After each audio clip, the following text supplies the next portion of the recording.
Salut Fred. Bah, écoute, Hello Stéphane. je suis très content de te recevoir dans cette nouvelle émission du Data Sommelier. Alors, on est là pour casser quelques étiquettes parce que Confluent égale Kafka. Ça, c'est ce que tout le monde a en tête. C'est ça. Mais on va voir aujourd'hui, et tu es là pour nous en parler, c'est qu'on va bien au-delà de Kafka aujourd'hui dans la nouvelle mouture de Confluent. Tout à fait. Tout Et à donc, fait. On verra que historiquement expliquer le pourquoi, très souvent, dès qu'on pense Confluent, on pense Kafka et vice-versa, mais montrer que notre ambition est beaucoup plus grande que ça et la vision est beaucoup plus grande que ça, effectivement. Donc, on a passé quelques années quand même tous les deux dans le monde analytique, qui est très batch ou qui peut être micro-batch. Et Confluent, un jour, arrive avec un moteur, un engine Kafka pour faire du streaming. Et tout démarre, je te laisse reprendre la Oui, main, tout démarre il y a quelques années de ça. sans problème. Effectivement, le constat qu'on trouve dans la plupart des entreprises et que les créateurs de Kafka ont trouvé et ont souffert à cause de ça, c'est cette notion de dire j'ai de la donnée source à gauche et je dois la mettre à disposition à d'autres personnes qui potentiellement ne se connaissent pas et veulent pas non plus se connaître. Au début, on met une équipe au milieu et tout se passe bien tant qu'on n'a pas de gros use cases et qu'on n'a pas vraiment de nécessité d'aller très très vite. L'inconvénient, c'est lorsqu'on commence à avoir les retours positifs et négatifs de cette situation, c'est que quand ça marche bien, tout le monde en veut. Et quand tout le monde en veut, il faut scaler. Et les humains, en général, et les process, c'est beaucoup plus difficile à scaler que dans le cloud, par exemple. Donc, typiquement, on se retrouve à avoir beaucoup de sources à devoir intégrer, beaucoup de personnes de l'autre côté et différents types aussi, parce qu'on peut parler de bases de données, on peut parler d'applications, on peut parler aussi tout ce qui est data warehouse de l'autre côté, qui doivent récupérer cette donnée-là, qui ne consomment pas de la même façon, et l'équipe au milieu qui se dit, je ne peux pas faire de l'intégration bout à bout. Pourquoi? Parce que l'intégration bout à bout, on voit ce que ça donne et je pense que beaucoup de personnes pourront se reconnaître là-dessus. On se retrouve à avoir des maps un peu, ce qu'on appelle les plats de spaghetti avec la bolognaise, qui sont les différents Exactement. acteurs dans le SI. Et dès qu'on doit essayer de faire un changement, c'est de dire, OK, cette donnée-là, on la récupère de chez le voisin Michel, qui lui-même le récupère de chez Bernard, et comment on gère une modification là-dessus. Donc, en gros, c'est pas tenable. On se retrouve avec pas du data mesh, mais plutôt avec un giant mess, du data mess. Et l'idée, c'est de dire, mais comment on peut avoir quelque chose sur lequel on puisse s'appuyer, qui puisse permettre de découpler un peu la notion de producteur et de consommateur, qui puisse scaler correctement avec un certain nombre de garanties en termes un minimum de garanties en termes de gouvernance déjà. Pourquoi ne pas utiliser ce qui est déjà là? Le problème, c'est que les données dans les bases de données, elles sont faites pour pouvoir être stockées et pas forcément pour répondre aux besoins de data en temps réel qui arrivent. Et les outils qui permettaient un peu de faire du middleware et de mettre les données en mouvement, à l'époque où elles ont été créées, ils n'avaient pas du tout ce genre de problématique en fait. Donc, elles ont été designées d'une façon qui fait que pour ce genre de problématiques spécifiquement, ce n'était pas forcément les plus pertinents. Et les créateurs de Kafka, eux, ils étaient complètement en plein là-dedans. C'est-à-dire qu'ils avaient déjà des outils en interne. Ils se disaient, mais on ne va pas pouvoir tenir là-dessus longtemps. Je pense qu'il faut repartir from scratch pour essayer de faire quelque chose. Alors, ça fait longtemps qu'on essaye de cohabiter, mais c'est vrai que le monde du batch ou du micro-batch est encore le roi aujourd'hui. Ouais. Mais on voit quand même dans les tendances qu'il y a un rapprochement entre le monde OLTP, le monde OLAP, et que je suppose que Confluent a un rôle très important à jouer au milieu. La réalité, c'est qu'en général, on essaie de mettre un batch, ensuite d'optimiser le batch, ensuite on demande à avoir des fréquences d'avoir une fréquence un peu plus courte en termes d'exécution du batch, ce qui apporte d'autres répercussions parce qu'un batch tout seul n'a pas de sens. En général, c'est plutôt un batch qui nourrit un autre, qui nourrit un autre. Et c'est là qu'on se dit, on arrive au bout de l'optimisation. Bout de l'optimisation parfois en termes de timing, mais parfois c'est juste en termes de comment je manage ça, parce que lorsque quelque chose se passe mal, comment je gère les reprises en fait. Et c'est là qu'on commence à se gratter la tête, à se dire, si mon batch s'est arrêté à 3 heures du matin, le problème, c'est pas trop comment je le remets en place, c'est comment je gère le reste du flux pour pouvoir faire les rejoues. Est-ce qu'il faut Très que vrai. j'aille récupérer encore de la donnée? Donc, c'est moi qui dois aller la prendre. Et c'est là qu'on commence à se dire, peut-être qu'il faut partir d'une page blanche. Et les clients Confluent, ou même avant de rejoindre Confluent, c'est ce qui est assez amusant, c'est que moi, avant de rejoindre Confluent, j'étais freelance autour de justement la mise en place et le design d'architecture autour de Kafka. Et ce qu'on mettait en place, c'était plutôt ce type d'architecture, du coup, à se dire, on a un Kafka au milieu, on peut récupérer de la donnée sur les différentes sources, les sources produisent de la donnée à leur rythme, et les consommateurs viennent récupérer la donnée quand ils en ont besoin, à leur rythme aussi. Parce que c'est vraiment le découplage entre les deux. Et si on veut vraiment rajouter une couche au-dessus, on peut même définir des schémas qui nous permettent de définir à quoi ressemble cette donnée-là et comment elle peut évoluer. Ce qui permet déjà de mettre à plat, de faire de la ségrégation de ce qu'on appelle la ségrégation de responsabilité. Pour dire, le travail du producteur, c'est de dire, je produis de la donnée et je suis sûr que si Kafka me dit que la donnée est arrivée, c'est qu'elle est bien arrivée. La responsabilité du producteur, c'est de dire qu'est-ce que je veux récupérer comme données, je vais récupérer mes accès et je consomme à mon rythme. Et mon rythme de consommation n'a pas d'inférence sur le rythme de consommation des autres. Et c'est ça qui fait toute la différence en définitif par rapport à un fonctionnement où on est très, je vais récupérer et je mets à disposition. Là, c'est les sources qui produisent la donnée dans Kafka et chaque consommateur qui vient récupérer sa donnée quand il en a besoin.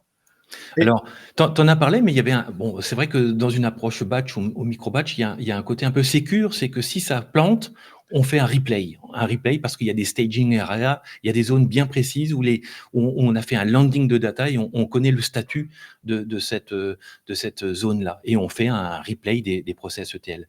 Dans le mode streaming, c'est un petit peu plus complexe parce que c'est un corps vivant qui n'arrête pas de produire de l'information en fait. Alors, je ne dirais pas complexe, je dirais que la problématique va dans l'autre sens. Étant donné que c'est le consommateur qui vient récupérer la donnée, si j'ai un moment, je n'ai plus de données, c'est juste que le consommateur va dire, je n'ai plus rien à récupérer.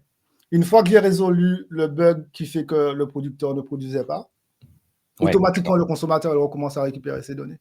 D'accord. Et l'autre point super positif avec le temps réel, c'est que la raison pour laquelle on fait des batchs entre 1h du matin et 6h, c'est parce qu'on sait qu'on va stresser les bases opérationnelles. Exactement. Et qu'il faut faire un moment creux.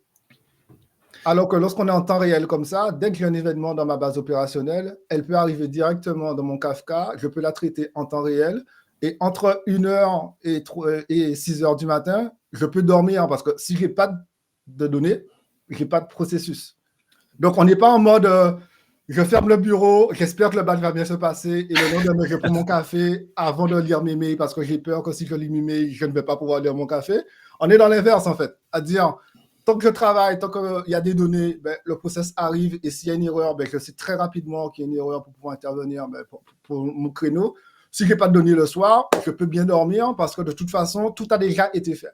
Et on change un peu les mentalités. C'est-à-dire que la notion de data streaming platform, ce n'est pas qu'un enjeu technologique. Il y a vraiment un enjeu aussi de mentalité, de réflexe à avoir différemment et à définir. Je ne dis pas qu'il y en a un qui est mieux que l'autre. Dans certains cas, il faut du batch, C'est juste que dans beaucoup de cas où on utilise du batch et qu'on essaie de faire de l'optimisation de batch, le problème, c'est que le batch n'est pas la bonne solution. Oui, bien sûr. C'est là qu'on peut penser streaming, en fait. En tout cas, quoi qu'il arrive, dans les deux approches, batch ou streaming, le dimensionnement est super important. Parce qu'imagine dans le streaming, tu ouvres le tuyau, tu as la cavalerie qui déboule, et si le réceptacle n'est pas bien dimensionné ou online, je pense que voilà, la catastrophe arrive à ce moment-là. Ouais, et tu fais une super bonne transition parce que Kafka a beaucoup été apprécié au tout début parce qu'il était très, très bon pour pouvoir manger de la data en termes de charge. Parce que justement, la responsabilité est réduite du producteur. Donc, c'était très facile de pouvoir dire, je fais mon acknowledge. Et chaque producteur peut avoir des garanties différentes. Si je dois balancer des logs, je peux en perdre 2, ça ne va pas changer le business, en fait. Si je suis une banque et que je dois traverser des transactions, je peux en perdre 0.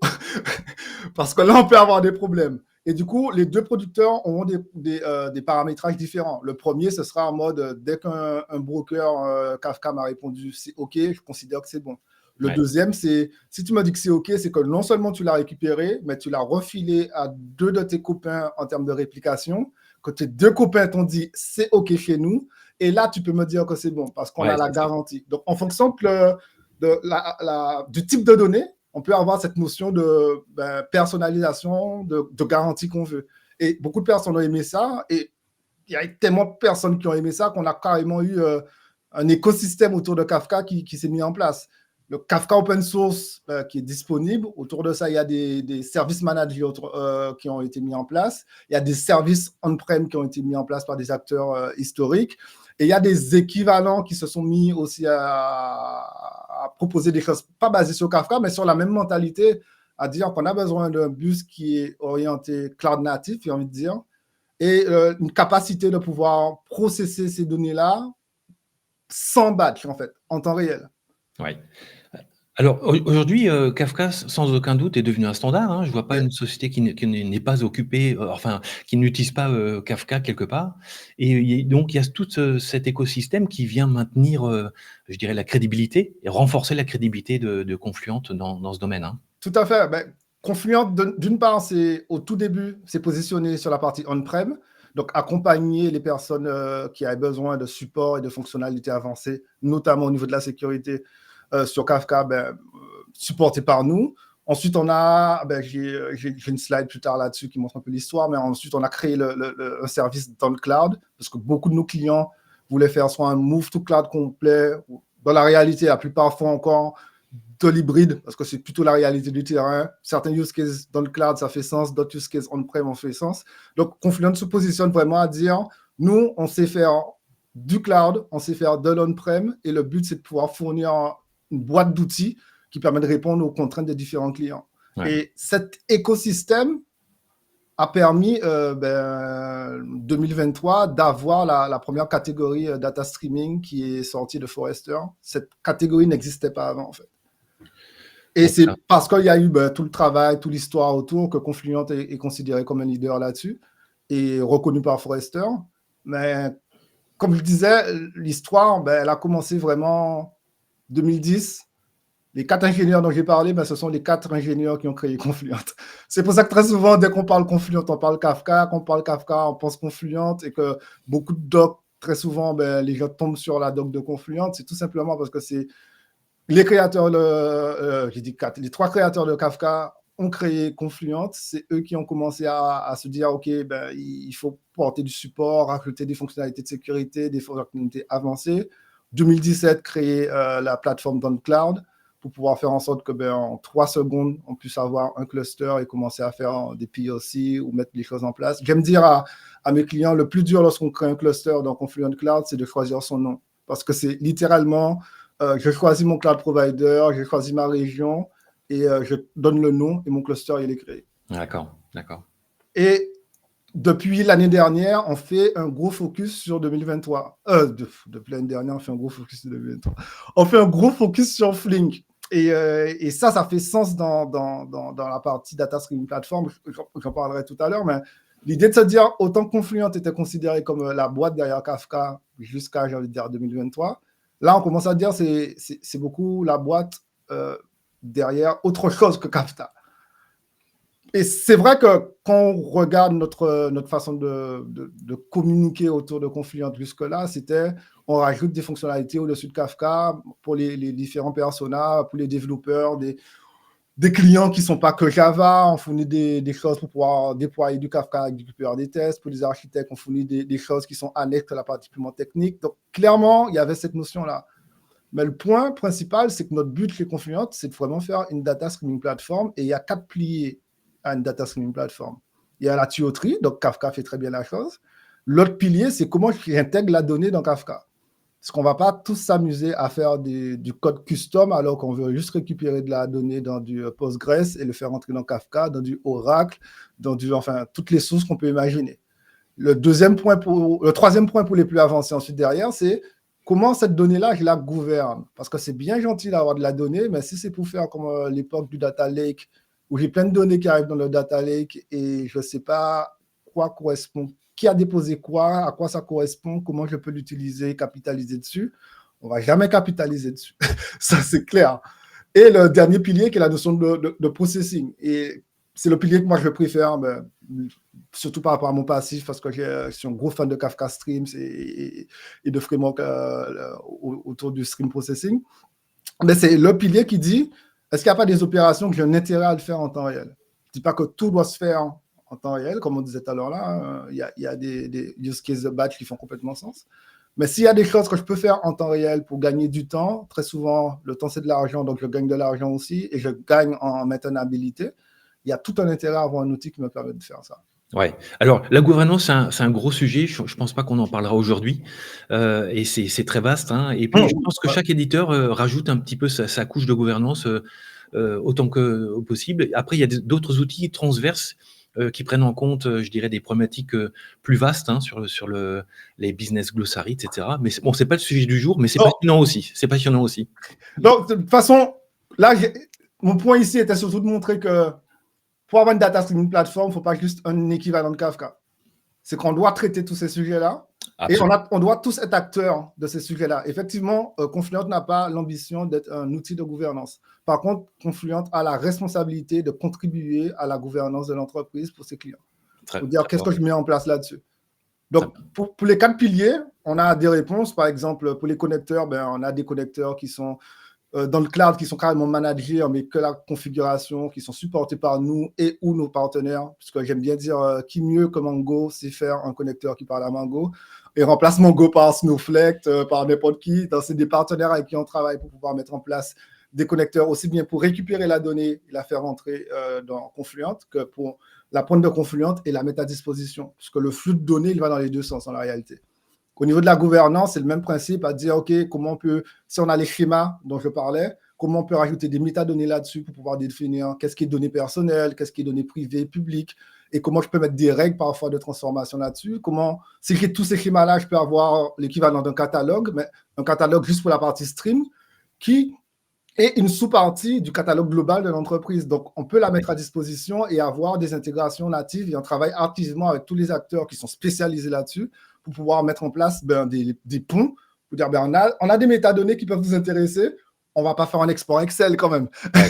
Comment on peut avoir quelque chose de mieux. Et la partie que je préfère, c'est la notion de stream lineage aussi. Parce que plus on met des acteurs autour de Kafka / Confluent, plus ça devient compliqué de savoir lorsqu'on reçoit le mail le lundi matin qui dit ça marche pas, de savoir exactement qu'est-ce qui marche pas. Ouais. Et Stream Lineal, c'est une de mes fonctionnalités préférées parce qu'elle décrit directement une map pour dire voilà le cluster, voilà les différents connecteurs qui envoient de la donnée, voilà les différents points de stream processing qu'on peut avoir, et que ce soit avec du KSQLDB, du Kafka Stream ou du Flink, ils vont tous apparaître. Et voilà aussi les consommateurs qui les récupèrent. Et on a une map comme ça et on peut même remonter dans le temps. Donc, si on sait que ça a planté entre 3h et 4h, je peux regarder qu'est-ce qui s'est passé à ce moment-là, qui a arrêté de produire. Et pour être passé avant d'être chez Confluent, moi, je récupérais ces infos dans du élastique pour essayer de me refaire ma map et comprendre qui a planté. Système distribué dit log distribué, quoi. Ça m'aurait bien servi à cette époque-là. Mais c'est un vrai sujet, hein, de data observability aussi. On pourrait Ouais. faire un zoom d'ailleurs, une émission numéro 2, parce que ça, c'est super important également. Et le dernier point, c'est la notion de stream processing. Alors, de base, dans Kafka, Kafka vient avec une librairie qui s'appelle Kafka Streams, Ouais. qui fait du stream processing. Kafka Stream a plein d'avantages, mais le principal inconvénient que beaucoup de nos clients ont remonté, c'est du Java. Et il y en a qui sont allergiques à du Java. Moi, j'aime beaucoup la JVM. Il y en a qui n'aiment pas la JVM autant que moi. Et le principe était de dire, mais comment on peut faire en sorte de proposer quelque chose qui soit basé sur Kafka Streams, mais qui ne soit pas du Java. Et c'est là qu'on a créé KSQLDB. KSQLDB, c'est comme du SQL, même, basé sur ça génère du Kafka Stream derrière. Mais au fur et à mesure, nous, on a vu qu'on a des clients qui, eux, utilisaient du Flink. Et pour plusieurs raisons. D'une part, parce qu'en termes de process et de cas d'usage, il y a des limitations avec l'utilisation de Kafka Streams ou avec l'utilisation de KSQLDB, puisque eux, dans certains cas, c'était vraiment, je récupère limite des données d'un cluster A que je vais mixer avec des données d'un cluster B pour pouvoir le mettre dans un cluster C. Voilà. À ce moment-là, on peut enlever les Kafka Streams et KSQLDB, on est hors périmètre. Mais il y a aussi carrément des patterns, en fait, en termes de requêtage, qui étaient beaucoup plus simples à faire via du Flink que si on essaie de le faire. Il ne faut pas tordre un outil à ce moment-là. Ouais. Et on s'est même rendu compte qu'à quelques années de différence, la courbe d'adoption de Flink ressemblait beaucoup à la courbe d'adoption de Kafka. Alors, pour la petite histoire, en 2016 ou 2017, je ne sais plus, on a fait un meet-up et on avait invité la société Data Artisan. C'était une société allemande. Et je me rappelle très bien de Robert Metzger, qui était le speaker, Okay. qui nous a expliqué ce qu'était Flink, l'intérêt, etc. Je suis resté en contact avec Robert d'ailleurs.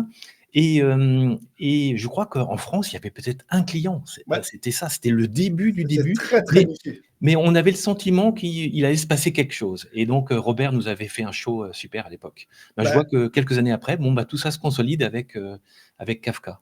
C'est amusant parce que Data Artisan s'était fait racheter par Alibaba, si je ne dis pas de bêtises. Exact. Ils avaient revendu la techno à Alibaba, je crois. Et donc, beaucoup sont allés chez Alibaba. Et maintenant, il y a beaucoup d'anciens Data Artisans qui sont chez Confluent pour pouvoir continuer à travailler sur le Flink.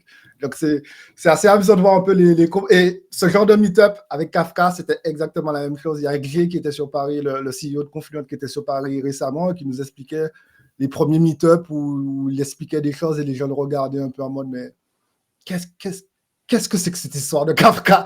On comprend pas où est-ce qu'il va en venir et on voit où est-ce que ça en est maintenant. Donc, on fait un pari sur Flink parce que ça ressemble beaucoup à une histoire qu'on connaît en interne. Exactement. Voilà, la preuve en est, quelques années après, 8 ans après, ça y est. C'est ça. Et de toute façon, tu l'as dit tout à l'heure là, dans le côté opérationnel, Kafka, c'est devenu le standard. Les microservices en mode asynchrone, on pense Kafka tout de suite. Pour tout ce qui est échange de données entre j'ai ma base X, je vais la faire aller dans une base Y, on pense Kafka avec les connecteurs parce que ça gère aussi bien quand ça se passe mal, mais aussi quand ça se passe bien, mais aussi quand ça se passe mal. Pour dire, je reprends là où je m'étais arrêté, aussi bien pour les consommateurs que pour les producteurs, ça se passe bien. Le monde analytique, qui est un monde que toi et moi on connaît bien pour avoir passé pas mal de temps à débugger des batchs, c'est pas le même monde en réalité. Les deux utilisent les mêmes données. On retrouve un peu les mêmes conséquences de je dois récupérer des données à gauche et à droite et les mettre dans mon data warehouse, mais moi je le mets dans mon Hive, donc je dois récupérer les mêmes données, mais pas pour la même utilisation.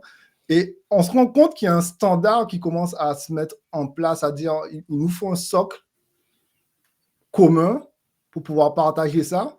Donc, la même histoire qu'on avait un peu côté Kafka opérationnel, on commence à se rendre compte qu'on a une histoire un peu similaire côté analytique. Pour dire, il nous faut un socle commun, un protocole qui nous permet de communiquer, quels que soient les technos qui vont interroger cette donnée-là.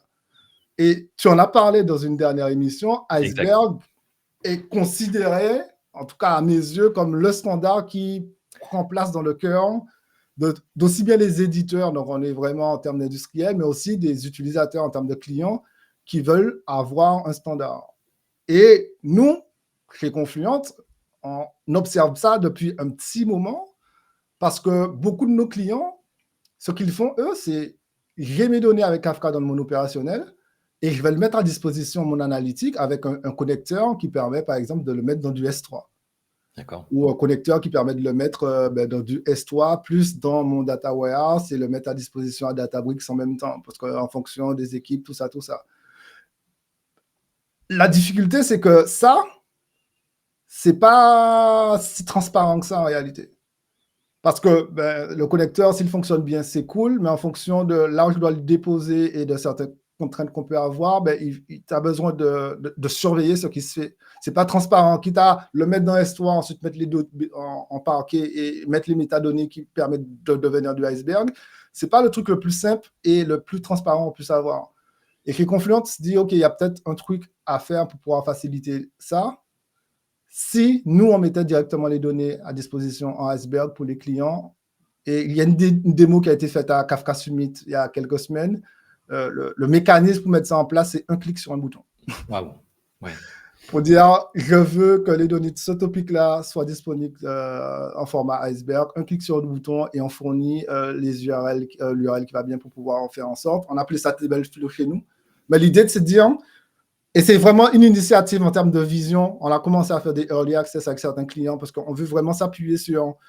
On a l'impression qu'il y a une intuition, quelque chose là-dessus. Allons prendre des cas concrets pour savoir sur le terrain, c'est quoi votre vrai besoin, c'est quoi les vrais challenges que vous avez et comment on peut y répondre pour pouvoir dire, peut-être pas 100% des clients, on va les répondre, mais on va pouvoir trouver les points où on est pertinent et les points où, de toute façon, c'est dans votre responsabilité et créer un peu ce bridge, j'ai envie de dire, entre les données opérationnelles et les technologies opérationnelles, les standards opérationnels, donc orientés Kafka, et les données analytiques en utilisant les standards analytiques, et le tout d'une façon super transparente, parce que tout ce qui est métadonnées, sera automatiquement updaté du côté Iceberg si c'est modifié du côté Kafka. Et le but, c'est que ça aille dans les deux sens.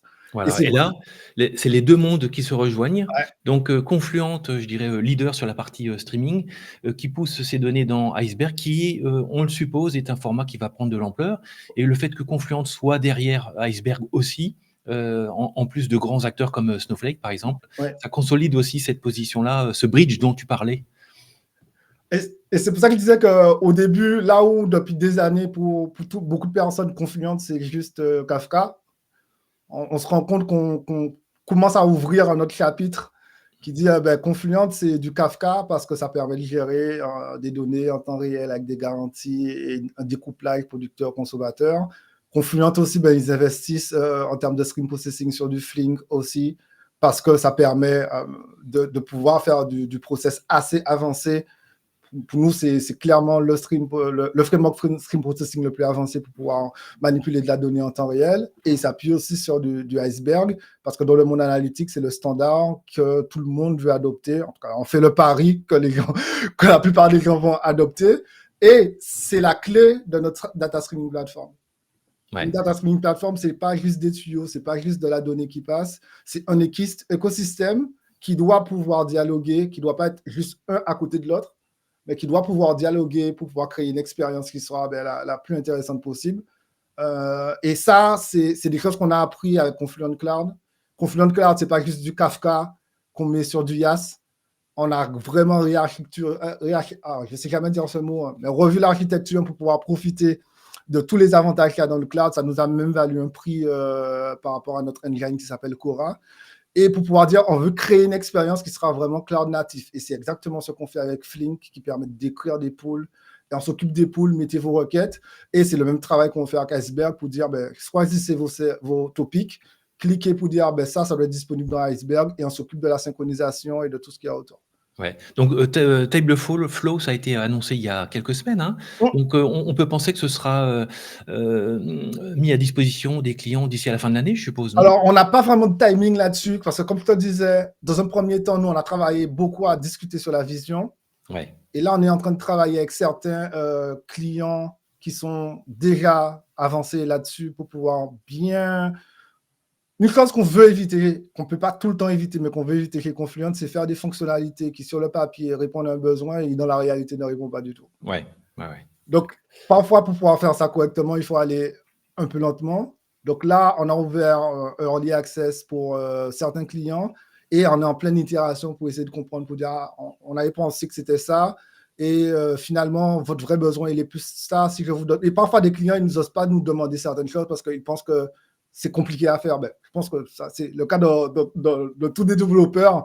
Des fois, on nous demande des choses qui sont complexes et quand on gratte, on se rend compte, mais en gros, tu veux juste relier A et B. Oui, c'est ça. Laisse-moi le faire, en fait. Je dois juste faire ça. On n'est pas obligé de faire tout l'alphabet, en fait. Ouais, et là, c'est exactement le même processus qu'on a avec Flink. On a fait la même chose, Early Access, discuter avec des clients. Là, c'est en Global Availability depuis le dernier Kafka Summit. Et Iceberg, ce sera le même principe, à dire on va prendre notre temps pour faire ça bien, discuter avec les gens, ne pas se mettre de date. On n'a pas de date précise pour dire quand est-ce que ça sera GA, mais en tout cas, on est en train de travailler activement là-dessus. En tout cas, on vous observe. Non, mais c'est intéressant parce que cette notion de data streaming platform, ça fait des années que nous, on est derrière, mais qu'elle est en train de se redéfinir parce que l'écosystème évolue. Il y a quelques années, Iceberg n'était pas vraiment quelque chose. Comme tu disais, 2016, je vais faire mon vieux, mais c'est pas si loin que ça. Non. Et à l'époque, Flink, c'était un meet-up où il y avait un client en France qui l'utilisait. Au fur et à mesure, on se rend compte que tout va vite. Je n'ai même pas parlé de tout ce qui est LLM et des différents types d'intégration qu'on veut faire, qu'on veut mettre dans la plateforme autour de ça. L'écosystème data et les cas d'usage autour de la data évoluent tellement vite que la data streaming platform, c'est à elle de s'adapter là-dessus aussi. Ouais. Donc, on doit faire des pas qui soient quand même des prises de décision, mais ne pas être bête aussi à se dire j'ai tout compris. Non. Parce que dans 3 mois, il peut y avoir des éléments qui rentrent dans un nouveau contexte et évaluer exactement c'est quoi la vision qu'on a et comment on l'apporte. Et les 3 standards qu'on a actuellement, en tout cas au niveau de Confluent, c'est clairement Kafka, Flink et Iceberg, et on est à fond là-dedans. Ouais, c'est une approche pragmatique et puis, qui s'appuie sur, des milliers et des milliers d'installations, Kafka, hein? C'est le gros avantage qu'on a aujourd'hui, c'est C'est qu'on ça. a un panel de clients qui est assez large et je vais même plus loin, je parle de clients Confluent, mais on continue à investir à plus de 80% dans la roadmap de Kafka. Au niveau de Flink, on a des fonctionnalités qu'on rajoute dans Flink dans les prochaines versions. Le but pour nous, c'est que ça nous permet d'avoir de vrais feedbacks terrain Ouais, et c'est ça. rien ne vaut ces feedbacks-là pour pouvoir affiner une stratégie. Nous, en interne aussi, on a des process pour pouvoir remonter des choses, pour dire, messieurs, dames, vous avez une idée, mais voilà ma réalité de terrain. Il faut qu'on discute là-dessus. Et les PM chez nous sont très ouverts à discuter avec, directement avec les clients parfois, pour vraiment bien comprendre la chose, puisque ça évolue trop vite pour qu'on puisse croire qu'on a toutes les réponses et qu'on a compris toute la vie. C'est Ouais. impossible. Non, non, mais bien, bah, bravo en tout cas, L'écosystème a évolué pas mal. On a 2 conférences. Alors maintenant, il y a 2 Kafka Summit depuis cette année. Avant, il y a seulement celui de Londres. Maintenant, il y en a un à Londres et un, je ne sais plus où en est. Ça commence par un B. On a une conférence aussi qui s'appelle Currents, qui est encore plus open que Kafka, parce que Kafka Submit, c'est très Kafka du coup. Current, c'est vraiment tout l'écosystème autour d'accord. du data streaming platform. Donc, on retrouve aussi bien des partenaires, des compétiteurs, des partenaires compétiteurs. Ce monde-là est assez amusant. Mais je veux dire, il y a une vraie mouvance autour de ça. Et tout seul, on ne peut pas avoir seul les bonnes idées, les seules bonnes idées. Très souvent, on est obligé de discuter avec des clients, avec des partenaires pour essayer de comprendre les choses. Donc, l'écosystème se met en place. Ben, Forrester, c'est que cette année, donc c'est vraiment, autant dire que c'est un écosystème qui est très neuf, mine de rien, qui a évolué vite, mais qui est très neuf, et c'est passionnant de voir la direction que ça va prendre et comment on met les choses en place. Ouais, effectivement. C'est, on observe ça avec, intérêt, hein. On a fait une présentation de Iceberg il y a Hum, quelques semaines.